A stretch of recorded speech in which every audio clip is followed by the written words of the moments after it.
The role of business in this country, critical, fundamental to the country's well-being and its future, to the creation of jobs. But business has taken such a voice in this town, in this swamp, that you are the only countervailing influence to that dominance of U.S. multinationals in this country. And the country owes you a great debt on so much, but on that in particular. Wow, it's very interesting. It's well put. It's true. And you have focused from June 16th of 2015 on the relationship of our borders, our sovereignty, our economy, whether you're looking at the opioid crisis in this country or the import of drugs that all crosses that border.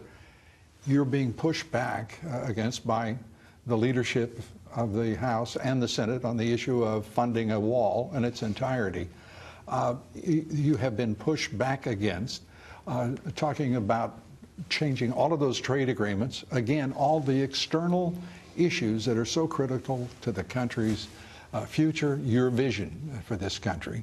How in the world are we going to be able to deal with all of these issues if you cannot bring the Republican Party together? I really think they're coming along. I really do. I think they are coming along. One thing you didn't mention, which you will mention, and I know you talk about it, is the power of the pharmaceutical companies. Oh, yes. We pay so much more for the same pill, prescription drugs, than other countries. You go to Canada, people go to Canada to buy prescriptions.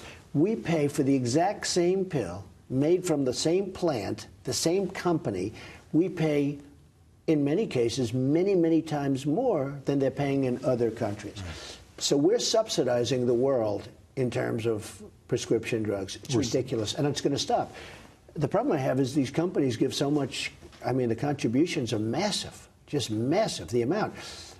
But we do have, there are a lot of good people that are seeing what's going on, and I think we'll be successful in that. Next week, I'm going to be declaring an emergency, a national emergency on drugs. The opioid is a tremendous emergency.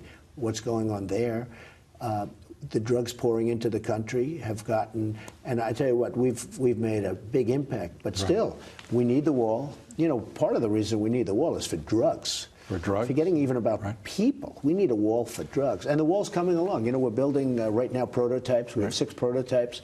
I'm going to be looking at them over the next 3 weeks. Do you have a favorite yet? Well, you know, it's funny. It's very interesting. I'm almost glad you asked, because it's actually pretty easy to understand. You think of a wall as a wall. Yeah. But honestly, you do need some see-through ability, because you don't know if you do pure concrete, which is a wall, then you can't see who's on the other side. You know, you have a wall that's this thick, and you can't see who's on the other side. So we're going to need some see-through abilities. So I'm going to be going down. We actually have 6 prototypes that are all very top of the line, done with Homeland Security. We have some incredible people. If you look at the Border Patrol, if you look at the ICE agents, and I've had the tough job. But I've had the people at that level. Those are the people, they know so much. They know more than anybody. And they also know the wall and the wall systems. And we're going to take a look at the wall, and we're going to get it built, and it's going to be quite the wall. It's going to be very effective. You're obviously enthused about what you're going to get done. You've got to be immensely gratified at what you've been able to do, often with a recalcitrant Congress and Senate. Going forward, there's another wall, and there's a wall that's just fallen between the American public, the Democratic National Committee, and Hillary Clinton's campaign. Right. They funded something called the Trump dossier, which they ballyhooed for some time. We now know who paid for it. Yep. The DNC and Hillary Clinton, and one as yet unnamed Republican. You want to wonder who that might be? Do you have a sense? I think I know, but you know, I'll let them find out. They're going to find out eventually, just like they did. Don't forget, Hillary Clinton totally denied this. She didn't know anything. She knew nothing. All of a sudden, it found out. What I was amazed at, it's almost $6 million that they paid, and it's totally discredited. It's a total phony. I call it fake news. It's disgraceful. It's disgraceful. I think her word that she likes to use that's so serviceable about that dossier, debunked. It's been debunked. Well, and then I understand recently she said, well, opposition research is very standard. So, You know, it's very interesting. She denied it. Her own people denied it. Everybody denied it. And now they're sort of scooting around trying to figure out what to say. So they spent, if you think of it, almost $6 million on something like that. And I think, honestly, I just think it's a disgrace. And contemporaneously, suddenly the House Intelligence Committee, the House Oversight Committee are turning to the Democratic Party and talking about, not talking about, but beginning the investigation of something called collusion with the Russians. That's the real collusion. Believe me. Your thoughts? There was no collusion on my side, I can tell you that. Right. Everybody knew it. You knew it because you were saying it when it was not in vogue. But I always said, and I had no idea how right I was because I didn't realize it would be to this extent. Right. But I always said this was an excuse for losing the election put out by the Democrats, and that's what it was. But then when you hear the kind of money they spent, and when you see all of the things about Podesta, and you see all of the relationships that they actually have with Russia, and you see in ours, you know, one thing that is interesting, and I have to say, even the Democrats, they walk out of those meetings and they say, no, there is no collusion, and we haven't found any yet, but we'll keep going. Right. A wonderful man came to my office a week ago, a very highly respected man, and he sat down and he said, you know, it's been very unfair. From the day you have been president, you've been under this little veil of Russia, Russia, Russia. Mm-hmm. Now, with all of this being said, I want to say this. I think it would be great if we got along with Russia. I don't think there's anything wrong with getting, you know, they are a power, they're a nuclear power.